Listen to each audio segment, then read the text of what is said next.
로렌은 자신을 속인 사람에게 완전히 마음을 빼앗겼습니다. 그 사실을 깨닫고 벗어나려 했을 때는 이미 너무 늦었어요. 그녀를 보호해야 할 사람들은 매 순간 그녀를 외면했습니다. 만약 그들이 조금이라도 움직였다면 결과는 완전히 달라졌을 거예요. 이 사건은 여러분을 분노하게 하고 좌절하게 하고 시스템에 대한 분노를 일으킬 겁니다. 그런 사건들 중에서도 최고라고 할 수 있어요. 먼저 로렌에 대해 이야기해 볼게요. 로렌 제니퍼 맥클러스키. 그녀는 1997년 2월 12일 캘리포니아 버클리에서 태어났습니다. 부모님 질과 맷이 박사학위를 밟던 시절이었죠. 1년 후 아버지가 워싱턴 대학교 교수로 부임하게 되면서 새 가족은 워싱턴주 풀먼으로 이사했고 곧이어 남동생 라이언이 태어나면서 네 식구가 됐어요. 로렌을 떠올렸을 때 가장 먼저 생각나는 단어는 재능이 있다 였습니다. 2살 때부터 두려움 없이 나무에 오르던 로렌은 남다른 의지력을 가진 아이였습니다. 용감하고 활동적이며 열정적인 아이였죠. 어떤 사람들은 로렌을 예민하고 내성적이라고 하지만 부모님은 로렌이 조용한 것은 말을 신중하게 고르는 성격 때문이라고 설명했습니다. 로렌은 항상 큰 목소리를 내는 아이는 아니었지만 그녀의 말 한마디 한마디에는 항상 의미가 담겨 있었습니다. 로렌은 특히 운동신경이 뛰어났습니다. 육상에서 두각을 나타냈는데 8살 때 이미 기록들을 깨고 있었습니다. 9살 때는 주니어 올림픽 높이뛰기 선수권 대회에서 2위를 차지했는데 이건 그녀의 성공적인 경력의 시작이었습니다. 경쟁심과 열정 덕분에 수많은 트로피를 거머쥘 수 있었죠.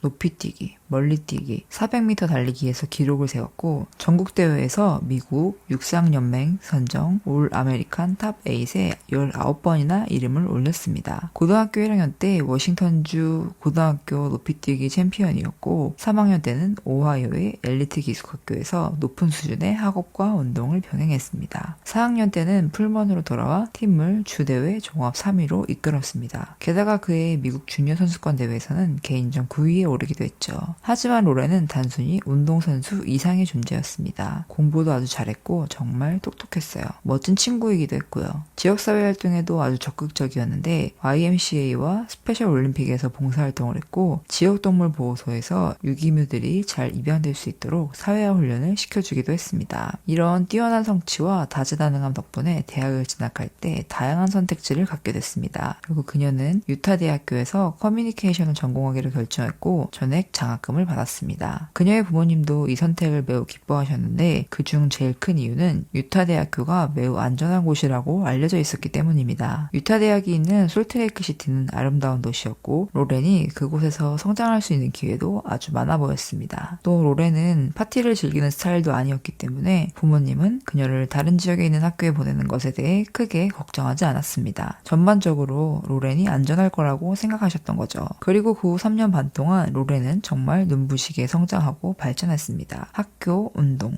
교회, 그리고 친한 친구들과의 관계까지. 로렌은 정말 잘 지냈습니다. 힘들거나 바쁠 때도 로렌은 불평하는 법이 없었습니다. 모든 걸 척척 해냈어요. 로렌의 가장 친한 친구는 알렉스입니다. 둘은 신입생 첫날 우연히 룸메이트가 되면서 만나게 됐죠. 그 후 3년 동안 둘은 아주 가까운 사이로 지냈고 알렉스는 로렌이 점점 성장하는 모습을 가까이에서 지켜봤습니다. 마지막 학년이 되면서 로렌은 훨씬 더 외향적으로 변했습니다. 가라오케도 자주 가고 스탠딩 코미디에도 도전했어요. 그리고 육상 경기도 정말 잘 풀렸고요. 철학기 얻은 자신감이 뿜어져 나오는 것 같았습니다. 로렌은 파티를 즐기는 편은 아니었지만 가끔 시내로 나가서 친구들과 즐거운 시간을 보내기도 했습니다. 9월 1일 그녀는 친구 알렉스와 함께 시내의 런던벨이라는 레스토랑 겸 바에 가서 술도 마시고 춤도 출 생각에 아주 들떠 있었습니다. 그곳은 당시 꽤 인기 있는 곳이었는데 입구에 경비원까지 서 있을 정도의 규모였죠. 그런데 그곳에 도착했을 때 로렌은 거기 서 있던 한 경비원에게 눈길이 갔습니다. 로렌에게는 흔치 않은 일이었죠. 로렌은 데이트를 즐기는 편이 아니었거든요. 그래서 이건 아주 큰 의미였습니다. 그런데 놀랍게도 그 마음은 서로 통하는 것 같았습니다. 밤새도록 그는 로렌과 알렉스에게 와서 괜찮은지 확인하곤 했습니다. 그리고 꽤 적극적으로 로렌에게 플러팅을 날렸던 것 같습니다. 심지어 한 번은 로렌의 어깨에 양손을 올리기도 했습니다. 밤이 끝나갈 무렵 로렌은 용기를 내서 냅킨에 자신의 전화번호를 적어 그에게 건네주었습니다. 로렌에게는 꽤 대담한 행동이었죠. 로렌은 알렉스에게 그가 문자를 보내줬으면 좋겠다고 했고 다음날 그는 실제로 문자를 보냈습니다. 로렌이 전화번호를 남긴 이 남자는 누구일까요? 그의 이름은 숀 필즈였습니다. 그는 솔트레이크시티 커뮤니티 컬리지에서 컴퓨터공학을 전공하는 28살의 학생이었습니다. 그는 로렌에게 생활비를 벌기 위해 지역 콜센터와 경비원 일을 파트타임으로 하고 있다고 말했습니다. 로렌은 당시 겨우 21살이었기 때문에 28살은 조금 나이가 많은 것 같지만 크게 신경 쓰지 않았어요. 그녀는 그에게 푹 빠져 있었고 데이트 신청에 응했습니다. 그리고 로렌은 그들의 첫 데이트가 정말 꿈만 같았다고 느꼈습니다. 숀이 정말 멋진 데이트를 준비했거든요. 장미꽃도 가져왔고 아주 특별한 곳으로 데려갔습니다. 실내 클라이밍장으로 데려가서 암벽 등반을 함께 했죠. 그 후에는 저녁 식사를 하러 가서 그의 친구들을 소개받았어요. 로렌에게는 완벽한 데이트였습니다. 운동도 하고 장미꽃도 받고 모든 게 완벽했으니까요.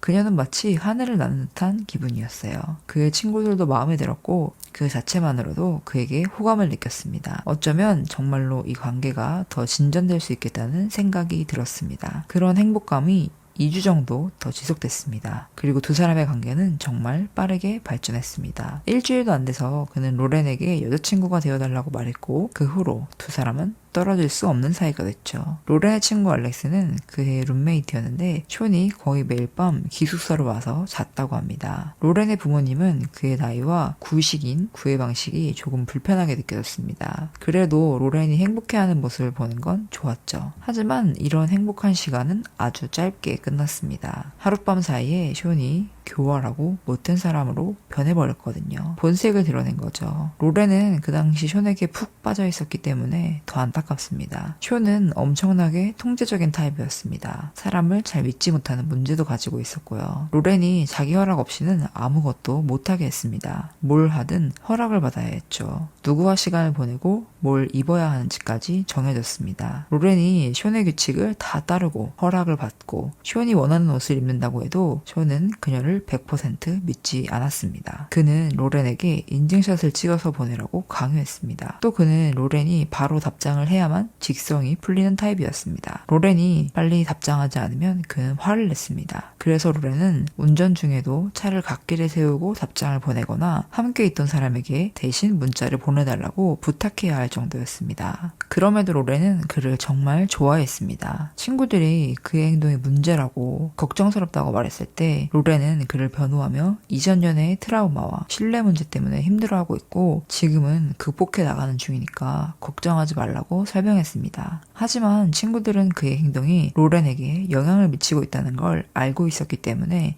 안심할 수 없었습니다. 상황은 점점 악화되었습니다. 로렌은 잠도 제대로 자지 못했고 체중도 줄었으며 항상 불안해하는 모습을 보였습니다. 이 모든 건 명백한 위험 신호였습니다. 그러던 중 로렌이 친구들에게 그가 자신을 사격장에 데려가려고 하고 총을 구해주려고 한다고 얘기했을 때 친구들은 크게 놀랐습니다. 그 친구들 중 한 명의 이름은 다이아몬드인데요. 그녀는 로렌과 알렉스가 살고 있던 기숙사의 사감보조였습니다. 사감보조로서 당연히 로렌이 하는 말을 상급자에게 보고해야 할 의무가 있었습니다. 기숙사 건물 내에서 총기 소지가 불법은 아니었지만 합법적으로 구입해야 했습니다. 로렌의 말에 의하면 숀이 그녀에게 총을 그냥 주려고 했다는 것이었습니다. 다이아몬드는 10월 2일 로렌의 친구들이 제기한 우려사항들을 강조한 이메일을 상급자에게 보냈습니다. 그러나 그 후 3주 동안 그녀는 이 문제들에 대한 조치 계획에 대해 거의 아무런 소식도 듣지 못했습니다. 심지어 상급자들은 다이아몬드에게 나중에 얘기하자 라고 얘기하며 마치 아무 일도 아닌 것처럼 행동했습니다. 그렇게 모든 것은 평소처럼 흘러갔습니다. 그런데 며칠 후 로렌은 숀의 신분증을 발견했습니다. 신분증에 써있던 그의 실제 이름은 멜빈 숀 롤랜드. 나이는 28살이 아니라 37살이었습니다. 로렌은 완전히 충격을 받았습니다. 그리고 두려움에 휩싸였습니다. 어떻게 해야 할지 몰라 당황했지만 당장 그에게 따지기보다는 좀 더 알아보기로 했습니다. 마침 그때는 가을방학이 시작되는 시기였습니다. 그래서 그녀는 집으로 돌아가 그에 대해 더 많은 조사를 하게 됐습니다. 숀에 대해 더 충격적인 사실은 없을 거라고 생각했지만 더 더 놀라운 사실을 알게 됐습니다. 이 남자는 이름과 나이를 속였을 뿐만 아니라 알고 보니 그는 성범죄 전과를 2개나 가지고 있는 사람이었습니다. 2번 다 2004년에 유죄 판결을 받았는데 하나는 미성년자 유인죄, 다른 하나는 성폭력 미수죄였죠. 로렌은 이 사실을 알고 나서 완전히 무너졌습니다. 전에도 상황이 안 좋았지만 이런 상황까지 알게 되니 정말 절망적이고 역겹고 무엇보다 너무 무서웠죠. 그래서 엄마에게 이 사실을 털어놓았고 2 사람은 로렌이 당장 그와 헤어져야 하고 안전을 위해서 사람들이 많은 장소에서 헤어져야 한다는 데에 의견을 모았습니다. 로렌은 10월 9일에 헤어지기로 했는데 그날은 학교에 있었지만 아직 계약 전이었어요. 그래서 알렉스에게 전화를 걸어 헤어질 계획을 상의했죠. 알렉스는 아직 방학이라 학교가 한산하니 학교에서 하지 말라고 조언했습니다. 하지만 로렌은 결국 선택의 여지가 없었습니다. 그 이상한 남자 숀, 아니 이제 진짜 이름은 멜빈인 그가 건물 창문 밖에서 어슬렁거리고 있었거든요. 그래서 그녀는 그와 이야기하기 위해 그를 건물 안으로 들여보내줬습니다. 전화로 간단하게 얘기할 수 있었겠지만 문제가 그렇게 간단하지 않았습니다. 그가 방학 동안 그녀의 차를 빌려왔고 로렌은 차를 돌려받아야 했습니다. 그래서 정말 어려운 상황이었죠. 예상하시겠지만 헤어짐에 대한 이야기는 순조롭지 않았습니다. 로렌이 그에게 따지자 멜빈은 모든 것을 부인했고 그녀가 자리를 벗어날 수 없도록 물리적으로 막았습니다. 로렌은 그곳에 갇혀 두려움에 떨었습니다. 알렉스가 로렌에게 전화를 걸었는데 로렌의 목소리 톤으로 뭔가 잘못됐다는 걸 직감했습니다. 자세한 내막은 다음 날에 알게 됐죠. 예상대로 이 교활한 인간은 자신의 잘못을 덮으려고 발버둥 쳤습니다. 멜빈은 자신의 혐의를 어쩔 수 없이 인정하면서도 누명을 썼다고 로렌에게 말했습니다. 그는 몇 년 전 대학교 파티에 갔었는데 어떤 여자가 나이를 속였다는 등 온갖 핑계를 댔죠. 이런 말도 안 되는 변명은 우리 많이 들어봤죠? 로렌은 이 대화를 끝내고 그를 돌려보내려면 육상 연습이 있다고 말하고 차를 다시 빌려주는 방법밖에 없는 것처럼 보였습니다. 그 나이 어린 로렌이 여기서 뭘 어떻게 더 할 수 있었겠어요. 그가 무슨 짓을 할지 알고 있었기 때문에 무서웠고 얼른 그 자리에서 도망치고 싶었을 것 같습니다. 그런데 불행히도 상황은 훨씬 심각해집니다. 10월 10일에 그가 로렌의 차를 가져간 후 그날 오후 로렌은 모르는 번호로 멜빈과 헤어진 것을 비난하는 문자 메시지를 받기 시작했습니다. 그중 하나는 그 남자랑 왜 헤어졌어? 그는 널 정말 사랑하는데 였고 또 다른 하나는 아예 죽으라고 협박하는 내용이었습니다. 그리고 멜빈이 너무 괴로워서 로렌에게 차를 가져다 줄 생각조차 못한다는 문자도 왔습니다. 그래서 그의 친구가 대신 가져다 주기로 했다는 겁니다. 전날 밤 일이 얼마나 끔찍했는지 알고 있던 로렌의 엄마는 당연히 딸이 차를 되찾으러 가는 것을 아주 걱정했습니다. 너무 걱정한 나머지 학생들을 도와주는 교내 경찰에게 전화를 걸어 그 과정 중에 현장에 함께 있어달라고 요청했습니다. 아주 여러 차례 통화 끝에 경찰관 한 명이 동행해 무사히 차를 돌려받을 수 있었습니다. 하지만 안도도 잠시. 로렌의 휴대전화에는 다시 한번 협박 문자가 쏟아지기 시작했고 심지어 멜빈이 죽었다는 메시지까지 오기 시작했습니다. 그중 하나에는 장례식에 올래? 라고 적혀 있었죠. 이에 로렌은 그가 살아있다는 걸 알아요. 제발 저를 내버려두세요. 이 번호로 문자 보내지 마세요. 경찰에 신고했어요. 라고 답했습니다. 로렌은 멜빈이 소셜미디어에서 여전히 활동하고 있었기 때문에 그가 죽지 않았다는 걸 알았습니다. 또한 이런 문자들이 그의 친구들이 보낸 것이 아니란 것도 알았습니다. 익명의 문자들은 모두 멜빈이 평소에 저지르던 것과 같은 철자와 문법 오류가 있었습니다. 그래서 그녀는 그가 이 모든 일의 배후에 있다는 걸 확신했습니다. 그리고 10월 12일 그녀는 다시 캠퍼스 경찰에 연락했습니다. 며칠 전 상황에 대해 얘기하고 거기에 최근 상황에 대해 얘기를 전했죠. 여러 번호로 협박 문자를 받고 있고 그들이 어딘가로 자신을 유인하고 있는 것 같다고 했습니다. 경찰은 그들에게 문자 보내는 걸 그만하라고 얘기했냐고 물었어요.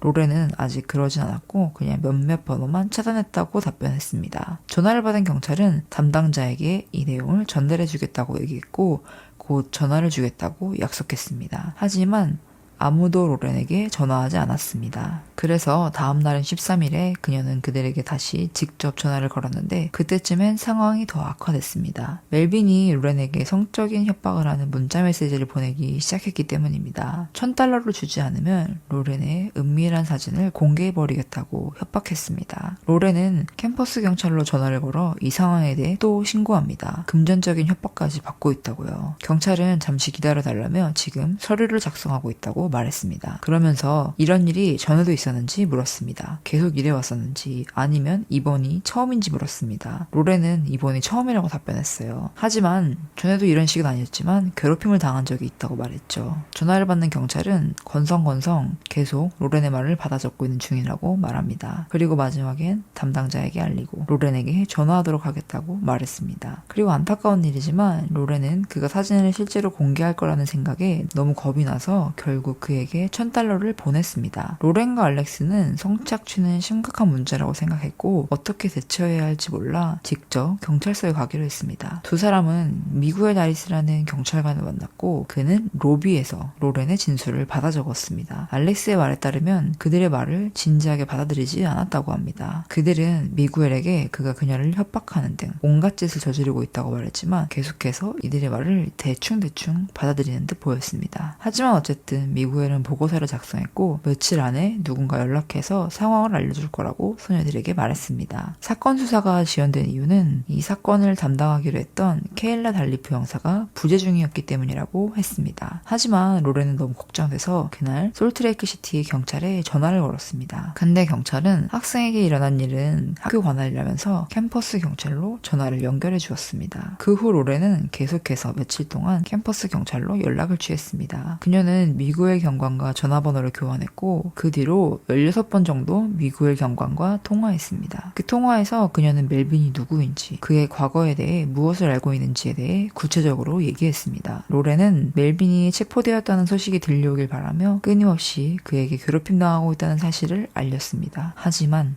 아무 일도 일어나지 않았습니다. 이 멍청한 경찰들이 멜빈에 대해 조사조차 하지 않았기 때문입니다. 게다가 그들은 한때 멜빈에 대해 조사해봤다고 하면서 로렌에게 교통위반 딱지 한 장밖에 없으니까 괜찮은 사람 같았다고 말했다고 합니다. 뭔가 이상하지 않나요? 아마 그들이 엉뚱한 사람을 조사했었던 것 같습니다. 경찰이라면 당연히 해야 할 첫 번째 일은 제대로 된 사람을 조사하는 것이었습니다. 그렇게 했더라면 멜빈이 가석방 중이었다는 사실을 알았을 겁니다. 네, 맞아요. 나중에 이 부분에 대해 더 자세히 이야기하겠지만 일단 이 모든 일이 벌어지고 있을 때 멜빈은 가석방 상태였습니다. 단 한 사람이라도 이 사건을 제대로 조사했더라면 그를 다시 감옥에 보낼 수 있었을 것이고 아무 일도 일어나지 않았을 것입니다. 로렌은 좌절하고 두려움에 떨고 있었습니다. 아무도 신경 써주지 않는 것 같고 아무도 관심을 가져주지 않는 것 같고 아무도 이 문제를 해결해 주려고 하지 않는 것 같고 아무도 심각하게 받아들이지 않는 것 같습니다. 심지어 담당 형사가 10월 23일에야 마을로 돌아온다는 말까지 들었습니다. 로렌은 더 기다려야 했습니다. 더 슬픈 건 로렌이 엄마에게 자신이 경찰을 너무 귀찮게 하는 것 같다고 털어놓았다는 겁니다. 로렌은 너무 착하죠. 그리고 더 안타까운 건 그녀가 여전히 경찰들이 자신을 도와줄지 모른다는 희망을 품고 있었다는 거예요. 하지만 그들은 도와주지 않았죠. 그리고 멜빈의 행동은 이때부터 점점 더 심해지기 시작했습니다. 나중에 밝혀진 바에 따르면 10월 19일 멜빈이 데드풀 할로윈 코스튬을 입고 로렌의 기숙사 밖에서 서성거리는 모습이 포착됐는데 처음 이 영상과 사진을 봤을 때 너무 소름이 돋았습니다. 할로윈쯤이긴 하지만 할로윈 12일 전이에요. 그런데 이런 복장을 하고 있었다는 사실이 너무 섬뜩합니다. CCTV에는 그녀가 기숙사로 들어간 후 바로 1분 뒤에 그가 기숙사 밖에 서 있는 모습이 찍혔는데 로렌은 그가 자신을 따라오고 있었다는 사실을 전혀 몰랐습니다. 게다가 그가 그녀의 이메일 계정에 접속해서 경찰과 주고받은 이메일을 읽고 있었다는 사실도 몰랐죠. 그래서 그녀는 그날 저녁 경찰들에게 뭐라고 얘기했어? 우린 다 알아. 라는 문자 메시지를 받고 더욱 겁에 질렸습니다. 그녀는 그가 자신의 이메일에 접근할 수 있다는 사실을 몰랐기 때문에 그가 어떻게 자신이 경찰에 신고했다는 사실을 알았는지 전혀 알 수 없었습니다. 그래서 그녀는 솔트레이크 시티 경찰서에 다시 전화를 걸기로 했습니다. 지난 토요일에 경찰에 신고했지만 아직 아무런 조치가 취해지지 않았고 그 사람이 내가 경찰에 신고한 것도 알고 있다는 협박 메시지를 보내왔다고도 말했습니다. 근데 여기서 캠퍼스 경찰과 얘기했냐는 말이 또 나와요. 그리고 캠퍼스 경찰 담당 형사와 이야기를 나누라고 관할이 아니라는 답변을 받습니다. 그래서 로렌은 미국의 경관에게 다시 전화를 걸어 아무것도 진행되지 않고 있어서 걱정된다고 말합니다. 왜냐하면 실제로 아무것도 진행되지 않고 있기 때문이죠. 근데 이 전화가 그에게 약간의 일침을 가했는지 몇 분 후 로렌은 디프 형사에게 다시 전화를 받았습니다. 디프 형사는 로렌에게 멜빈에 대한 모든 정보를 보내달라고 요청했는데 이미 로렌이 한번 제공한 덕분에 경찰서에서는 모든 정보를 가지고 있는 거 기억하시죠? 정말 답답합니다. 하지만 하지만 로렌은 도움이 절대적으로 필요한 상황이었기 때문에 그날 저녁 모든 정보를 담은 이메일을 다시 보냈습니다. 그날 밤 로렌과 알렉스는 함께 시내 술집에 가서 마음을 달래려고 했습니다. 알렉스는 캠퍼스로 돌아왔을 때 로렌이 자신에게 언젠가 내가 좋은 남자와 행복하게 결혼해서 이 일을 떠올리며 웃을 수 있기를 바래 라고 말했다고 전했습니다. 하지만 로렌이 행복을 찾고 결혼할 수 있었던 기회, 그리고 앞으로 맞이할 수많은 기회는 불과 며칠 만에 사라져버렸습니다. 10월 22일 월요일은 로렌의 지난 며칠과 매우 비슷했습니다. 그 시작은 또 다른 수수께끼 같은 메시지였습니다. 멜빈에게서 온 메시지였는데 이번에는 그가 캠퍼스 경찰서장을 사칭했습니다. 메시지 내용은 이랬습니다. 굿모닝 로렌, 저는 대학 경찰 부서장 맥러넨입니다. 곧 전화드리려고 했는데 지금 회의 중이라서요. 가능한 빨리 경찰서로 와주시겠어요? 보여줄 게 있는데 오시면 자세히 설명해 줄게요. 감사합니다. 라고 왔는데 이 메시지에도 오타가 있었습니다. 물론 이렇게 바보같이 쓴 걸 보고 로렌은 경찰서장이 아니라 멜빈이 보낸 거라는 걸 눈치챘죠. 그래도 확실히 하려고 캠퍼스 경찰에 연락을 해봤더니 그들은 그런 메시지를 보낸 적이 없으니 절대 답장하지 말라는 답변을 받았습니다. 그런데 이건 경찰관 사칭 범죄잖아요. 놀랍게도 이렇게까지 하는데도 아무런 조치가 취해지지 않았습니다. 어쨌든 로렌은 평소처럼 하루를 보내려고 노력했습니다. 엄마의 권유로 상담을 받으러 갔고 오후에는 연습, 저녁에는 야간 수업에 갔습니다. 멜빈이 하루 종일 자신을 비행하고 있다는 사실을 전혀 모른 채 말이죠. 멜빈은 걸어서도 빌린 은색 차량으로도 로렌을 따라다녔습니다. 오전 10시 16분 멜빈이 불과 1시간 전에 그녀가 있었던 건물 안으로 들어가는 게 CCTV에 찍혔습니다. 그리고 나중에 작은 검정색 가방을 들고 로렌의 기숙사에 들어가는 모습도 포착됐습니다. 멜빈은 기숙사에 사는 다른 학생들과 친분이 있었기 때문에 그곳에 마음대로 드나들 수 있었습니다. 그 중에 한 학생은 나중에 멜빈을 들여보내줄 때 가방 안에 무엇이 들었는지 보여줬다고 말했습니다. 여러분도 짐작하시겠지만 그 가방 안에는 바로 총이 들어있었습니다. 그는 그 학생의 심리를 아주 잘 조정했기 때문에 멜빈이 총을 보여줬을 때도 전혀 걱정하지 않았다고 합니다. 그래서 멜빈은 총을 가지고 학교 건물을 마음대로 드나들 수 있었죠. 그가 마지막으로 기숙사를 나서는 모습이 목격된 건 오후 8시 10분이었는데 공교롭게도 로렌이 수업을 마치고 나오는 시간이었습니다. 그리고 로렌이 기숙사로 돌아가던 길에 상상도 못할 일이 벌어졌죠. 로렌은 기숙사로 돌아가는 길에 엄마에게 전화를 걸었는데 그 통화가 대체로 행복한 내용이었다고 합니다. 로렌은 그동안 있었던 일들을 곱씹고 싶지 않았거든요.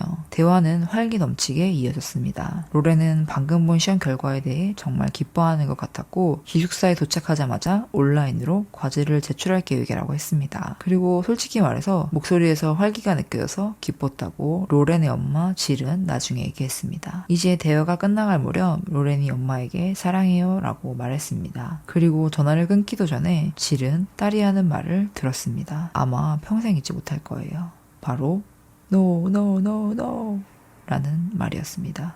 바로 그때 기숙사 바로 앞 안전하다고 생각하는 곳까지 거의 도착했을 때 로렌은 납치당했습니다. 이 모든 상황을 부모님이 수화기 너머로 다 들으셨죠. 자녀가 그렇게 괴로워하는 소리를 듣는 게 어떤 기분일지 정말 상상도 못하겠습니다. 아무것도 할 수 없다는 걸 알면서도 전화기 너머로 자식의 소리를 듣는 게 어쩌면 이게 마지막이라는 걸 아는 건 정말 고통스러운 일이죠. 로렌이 몸싸움을 벌이는 동안 휴대전화와 가방이 모두 바닥에 떨어졌습니다. 부모님은 처음에는 무슨 일인지 몰랐어요. 스피커폰으로 듣고 있던 아빠는 처음에는 교통사고라도 난 줄 알았다고 했습니다. 전화로 로렌의 이름을 계속 불렀지만 답은 없었고 결국 딸이 납치당했다는 사실을 알게 됐습니다. 물론 그들은 누가 납치했는지도 정확히 알고 있었습니다. 그래서 전화를 끊을 수 없었습니다. 로렌의 아버지 맷은 유선전화로 911에 신고했고 911은 전화를 캠퍼스 경찰로 연결해줬습니다. 경찰과 통화하는 동안 누군가 로렌의 가방과 휴대전화를 땅바닥에서 발견했습니다. 그리고 그녀가 강도를 당한 것 같다고 말했어요. 얼마 후 맷은 솔트레이크시티 경찰에도 전화를 걸었습니다. 그리고 딸의 실종 사건, 캠퍼스 경찰에 신고한 내용에 대해서 말했는데 그 전화를 받은 교환원은 상황에 대해 조금의 동정심도 보이지 않았습니다. 어쨌든 이 모든 일이 벌어지는 동안 맷과 질은 로렌이 발견됐고 안전하며 살아있다는 전화가 오기만을 간절히 바라고 있었습니다. 그날 밤 늦게 전화가 오긴 했지만 로렌을 구하기엔 너무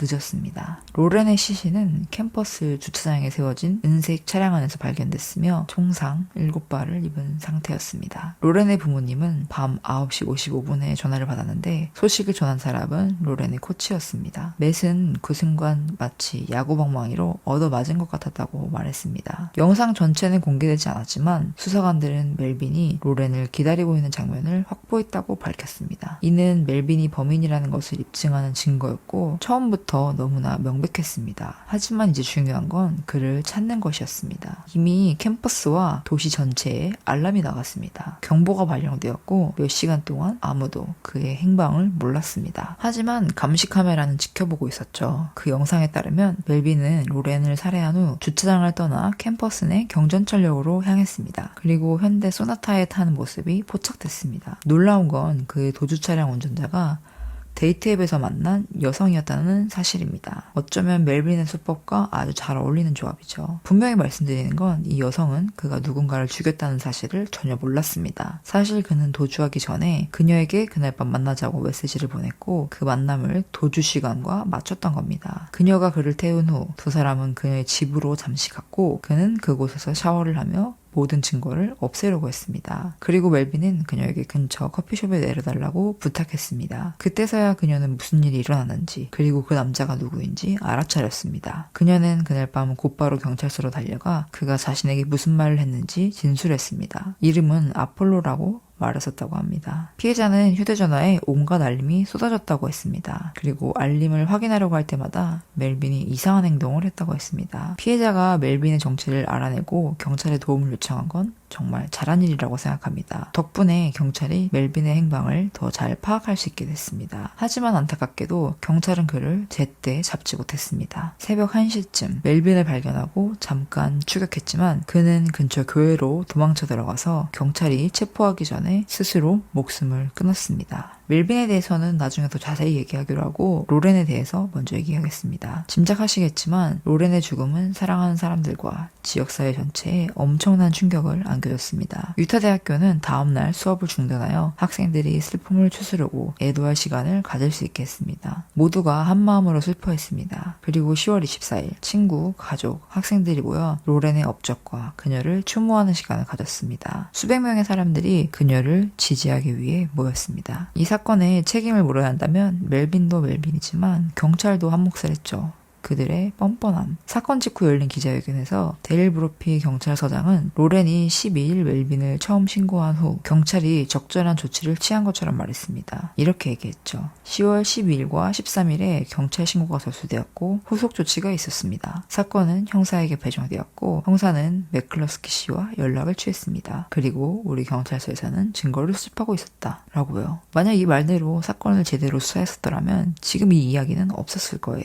적절한 조치를 취했다면 멜빈이 가석방 중이라는 사실을 알고 그를 구속해서 이 문제를 신속하게 해결할 수 있었을 겁니다. 처음에는 대중이 이 모든 사실을 몰랐습니다. 하지만 시간이 흐르면서 수많은 정보가 드러나고 즉 캠퍼스 경찰이 형편없고 아무것도 하지 않았다는 사실을 사람들이 알게 됐습니다. 가석방 중인 성범죄자라는 걸 조회조차 해보지 않았다는 건 너무 뼈아픈 실패예요. 그들은 로렌이 알려줬기 때문에 그가 전과자라는 사실을 알고 있었습니다. 로렌이 그들의 일을 대신해준 셈이죠. 쉽게 만들어줬는데도 아무것도 안 했어요. 이 사실을 알게 된 지역사회 사람들은 모두 엄청나게 분노했습니다. 나중에 알고 보니 여러 명의 여성들이 멜빈에게 속았다고 증언하며 나섰습니다. 이 위치와해가 얼마나 큰 위협이었는지를 잘 보여주는 사례죠. 학교 측의 과실이 너무나 명백했기 때문에 두 건의 독립적인 조사가 진행됐습니다. 하나는 주 공공안전부가 실시하는 것으로 멜빈의 형사사법제도 관련 전력을 집중적으로 조사한 것이고 두 번째는 학교 측에서 요청한 내부 감사였습니다. 그럼 멜빈의 범죄 전력에 대해서 잠깐 얘기해보죠. 아주 끔찍합니다. 그는 미성년자 유인과 성범죄 미수죄로 두 건의 유죄 판결을 받았습니다. 2003년 9월에 발생한 두 건의 강제 성폭행 사건입니다. 당시 멜빈은 당국의 감시 대상이었고 아동 대상 인터넷 범죄 전담반 ICAC의 함정 수사에 걸려들었습니다. 그는 13세 소녀에게 메시지를 보내 만남을 유도하려 했던 것으로 드러났습니다. 소녀와의 만남 장소라고 생각했던 곳에 도착했을 때 경찰은 경찰은 그를 체포했습니다. 조사 과정에서 그는 이 사건 이틀 전에도 17세 소녀를 집에서 강간한 사실이 밝혀졌습니다. 결국 2004년 3월 그는 이 혐의들에 대해 유죄를 인정하고 1년에서 15년 사이에 징역형을 선고받았습니다. 이후에 또 다른 여성이 나타나 그에게 당했다고 말했고 한 여성은 그에 대해 접근 금지 명령을 신청했습니다. 당시 그는 솔트레이크 시티에 거주하며 유타 대학교에 아주 잠깐 재학했었습니다. 네, 멜빈의 배경 얘기는 여기까지만 하겠습니다. 어쨌든 그는 2012년 7월 형기 8년 만에 처음으로 가석방됐습니다. 2010년에도 가석방 심사를 받았지만 그때는 의무적으로 참여해야 하는 성범죄 재방방지 프로그램에서 진전을 보이지 못해 거절당했었죠. 그 프로그램 내에서도 조작과 거짓말을 하고 공격적인 태도를 보였다고 합니다. 하지만 불행하게도 그는 석방되었고 3개월 후에 휴대전화에서 음란물 링크가 발견됐고 이건 석방 조건에 위반되는 행위였습니다. 그래서 결국 다시 체포됐습니다. 하지만 그는 2013년에 다시 석방되었고 2년 반 만에 가석방 조건을 4번이나 위반해서 다시 수감됐습니다. 그리고 2년 더 복역했고 2018년 4월에 다시 가석방됐습니다. 그리고 그로부터 불과 몇 달 후에 그는 로렌을 처음 만났습니다. 하지만 여기서 많은 사람들이 더 분노하는 부분이 있었습니다. 그가 석방된 후 로렌을 만나기까지 그의 가석방 보호관찰관은 그가 데이팅 앱을 사용하는 것을 적발했고 마리화나 양성 반응까지 확인했습니다. 둘 다 금지된 행위였습니다. 그런데도 담당 보호관찰관은 구두 경고만 했습니다. 담당관은 자신의 대응이 적절했다고 생각한다고 얘기했고 가석방 심사위원회도 그녀의 대처 방식에 동의한다고 밝혔습니다. 하지만 돌이켜보면 만약 그가 그 위반 행위들로 다시 감옥에 갔다면 로렌을 만날 기회조차 없었겠죠. 다음으로 로렌의 목숨을 앗아간 총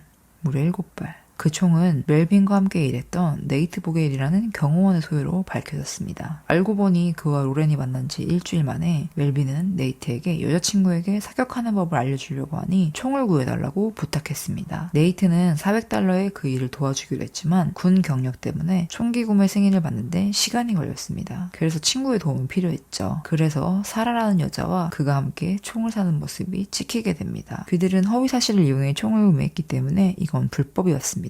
두 사람 모두 총기 구입 과정에서 허위 진술을 한 혐의를 인정하고 3년의 집행유예 선고만 받았습니다. 이 사건에서 보듯이 사람들이 저지른 일에 대해 제대로 된 처벌을 받지 않는 경우가 많다는 공통점이 있습니다. 이것이 바로 두 번째 학교의 내부 감사로 이어집니다. 이 감사는 학교 측에서 의뢰한 것인데 내용이 아주 많습니다. 요약하자면 로렌의 죽음에는 시스템적인 문제와 개인적인 문제가 모두 작용했다는 내용입니다. 학교의 잘못에 대해서는 너무 관대한 판결이죠. 단 한 명이라도 제대로 일했더라면 예방할 수 있었던 사건이라고 생각합니다. 특히 미국의 경관. 사건 초반에 로렌과 연락을 주고받았었죠. 그는 로렌이 두려움을 느낀다고 말한 적이 없었기 때문에 그녀의 안전에 대해 걱정하지 않았다고 말했습니다. 그리고 데이트 폭력에 대해서도 언급한 적이 없다고 했죠. 하지만 로렌은 그의 과거에 대해 전부 알려줬습니다. 이후에 그는 자신이 더 많은 조치를 취하지 못한 것에 대해 사과했지만 사과하는 와중에도 자신의 행동을 합리화하기도 했습니다. 그리고 자신의 역할은 형사들에게 정보를 전달하는 것뿐이고 누군가의 가석방 상태를 확인하는 방법은 훈련받은 적이 없다고 말했습니다. 책임을 다른 사람에게 전가하고 있는 거죠. 그런데 더 충격적인 건 멜빈이 로렌을 협박할 때 사용했던 그 사진. 이 미국의 경관이 다른 사람들과 함께 그 사진을 공유했다는 사실이 밝혀집니다. 로렌의 개인적인 사진을 마음대로 보고 자기 친구들과 같이 돌려보는 역겨운 짓을 한 거죠. 로렌은 그가 경찰관이라서 그 사진들이 안전하게 보관될 것이라고 생각하고 그를 믿고 그 사진들을 보낸 건데 말이죠. 내부조사 결과 그는 해당 자료들을 형사에게 전달한 후 다른 경찰관들과도 개인적으로 공유한 것이 드러났습니다. 그리고 그걸 자랑했어요. 그런데도 그는 어떤 처벌도 받지 않았습니다. 로렌의 부모님은 미국의 일이 기소되길 바랬지만 피해자가 죽었기 때문에 그럴 수 없다는 말만 듣게 됐습니다. 학교 총장은 이 사건과 관련해서 직접적으로 누군가를 해고하진 않았지만 시간이 지나면서 많은 사람들이 결국 사임했습니다. 나중에는 총장 자신도 사임을 했어요. 로렌의 부모는 대학을 상대로 $5,600만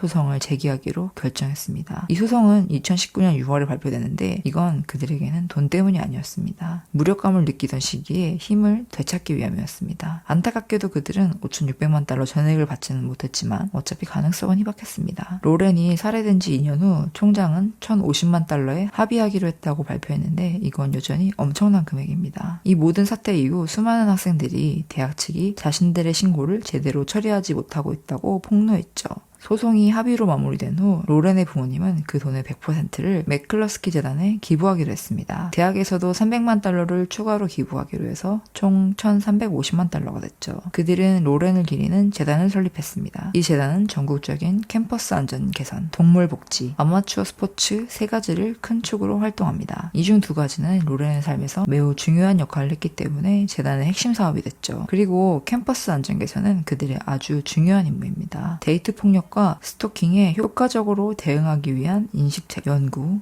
및 자원 제공을 통해 캠퍼스 안전을 혁신하는 것입니다. 이 외에도 그들은 재단을 통해 정말 많은 훌륭한 일들을 해냈습니다. 다양한 문제에 대한 인식을 높이고 미국 내에서 전국적으로 안전을 증진시키고 있다고 평가받고 있습니다. 로렌의 사건은 여러 가지로 긍정적인 변화를 가져왔지만 결론적으로 애초에 이런 일이 일어나서는 안 됐습니다. 너무 충격적이고 안타까운 얘기였습니다. 네, 오늘의 이야기는 여기까지입니다. 여러분들은 이 이야기에 대해서 어떻게 생각하시나요? 오늘의 얘기가 기억에 남으셨다면 구독과 좋아요 그리고 댓글로 여러분의 의견을 남겨주세요. 그럼 저는 다음 사건으로 다시 돌아오겠습니다. 그때까지 모두 안전하시길 바라겠습니다.